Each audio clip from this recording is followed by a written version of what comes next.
Good evening and welcome to CYC News for today, the 26th of January 2014 and the 17th of October 1730.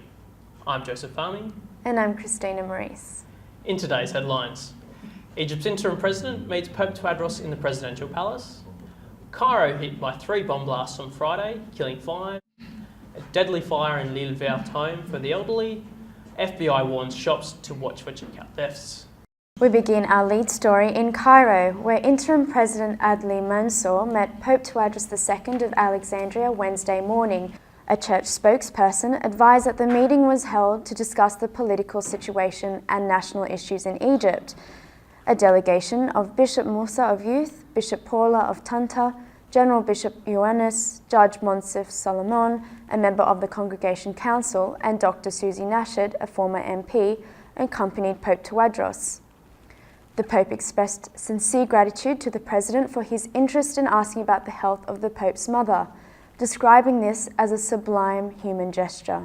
3 separate bomb attacks shook Cairo on Friday morning, killing at least 5 people and injuring dozens of others, on the eve of the anniversary of the 2011 uprising that toppled Hosni Mubarak. The terrorist attack began when a large blast ripped through a police building in central Cairo, killing 4 and injuring 76 others. Hours later in Giza, 1 person was killed when a primitive bomb exploded after being thrown at a moving police vehicle near a metro station. At least 11 others were reportedly wounded in the attack. In a 3rd explosion, a small bomb later on Friday morning at a police station in the Talbiya district, also in Giza, near the pyramids.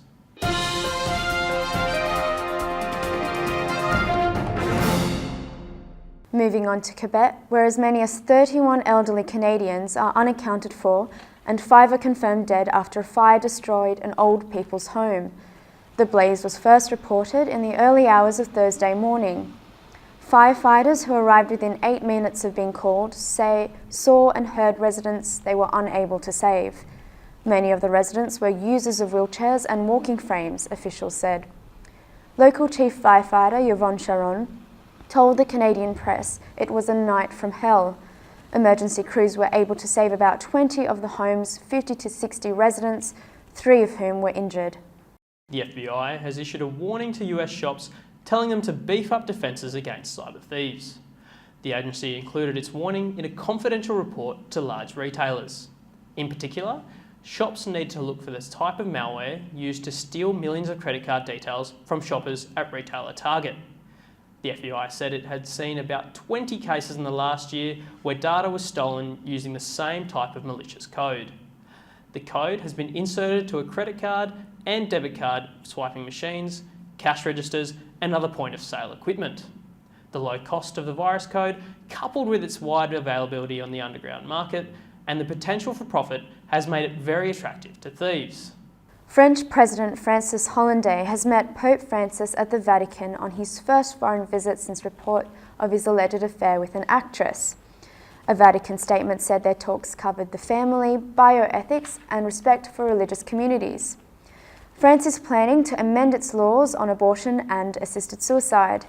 Mr. Hollande's partner, Valérie Trierweiler, spent a week in hospital amid claims he had been having an affair with French actress Julie Gayet. Ms. Trierweiler is travelling to India on Sunday in support of the work of the French charity Action Against Hunger. On Thursday, she sacked her lawyer for saying she was seeking to end her relationship with Mr. Hollande with the greatest possible dignity. Nigerian Islamists have killed 18 people and burned dozens of houses in attacks on 2 villages in remote northeastern Borno state, despite a military offensive aimed at stemming violence in vulnerable rural regions. Fighters from Boko Haram, whose campaign for a breakaway Islamic State has killed thousands in mostly Muslim northern Nigeria.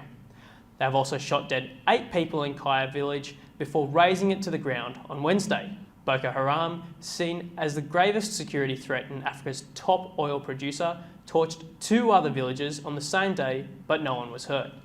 A military offensive against the 4.5-year-old insurgency that President Goodluck Jonathan ordered last May has pushed the rebels into remote areas, but it has failed to stem the violence. It has also triggered reprisals on civilians. A South African union representing striking platinum miners held wage talks with employers on Friday amid reports of some confrontations around the mines. Union representatives on Friday met senior managers of mining companies to discuss worker demands for higher wages in one of South Africa's major industries. South Africa is the world's top producer of the platinum, which is used in medical, electronic, and other industries.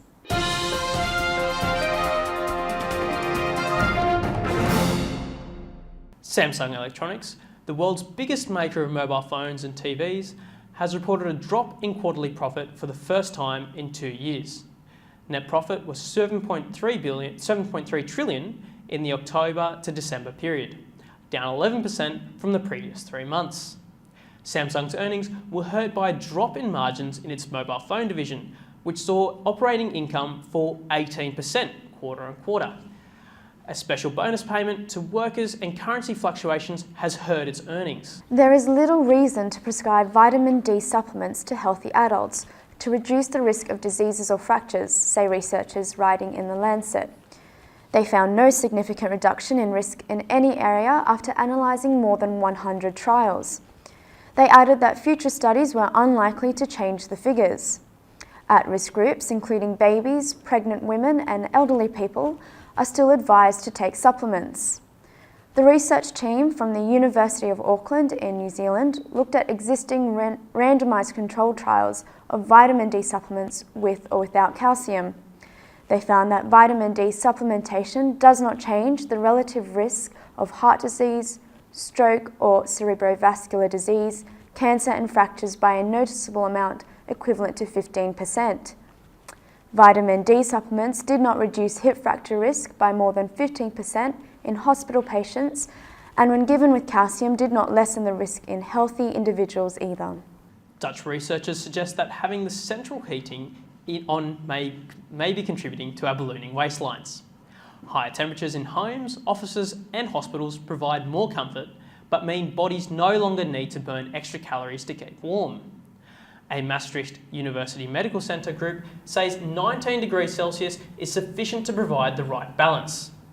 However, some argue that turning down the thermostat would merely prompt people to eat more.